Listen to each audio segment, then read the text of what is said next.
Leaking yang macam ini memang tak ada ubat ni. Kalau sapu gam pun tak settle masalah. Ini ubat dia tukar Ferrosil dengan tukar Vetosil. Baru selesai.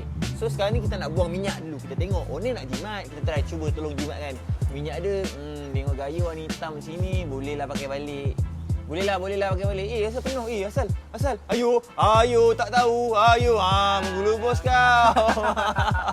Rotation untuk turun gearbox, Ferrosil, Driveshaft OC kita dah bagi dekat owner. Owner kata nak buat yang paling jimat, janji dia tak bocor je. So minyak ni kita tak payah tukarkan untuk dia. Minyak dia pun cantik lagi. So next bisa baru dia tukar. So kita pakai balik minyak dia. Penting ni kau tunggu lagi 5 bulan, 4 bulan kan. Confirm dia berkecai. Kau tengok tu dah berselubung dah dengan minyak.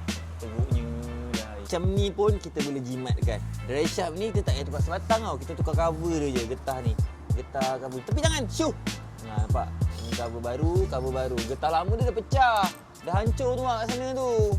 Bersepai. So kita tukar cover baru, masuk grease yang baru, settle. Yang penting Driveshaft tu belum ada bunyi baru pecah je. Kalau dia ada bunyi, kalau kau suruh tukar cover tak jadi apa. Rugi. Ini jimat. Ini tak rugi. Ini jimat. Kan? Turn. Semua benda yang ada kat muka bumi ni boleh jimat kalau kena dengan cara lah. Tapi kalau benda tu dah rosak kau suruh repair tu payahlah. Lagi apa? Entahlah. Kalau like, follow, comment dan share.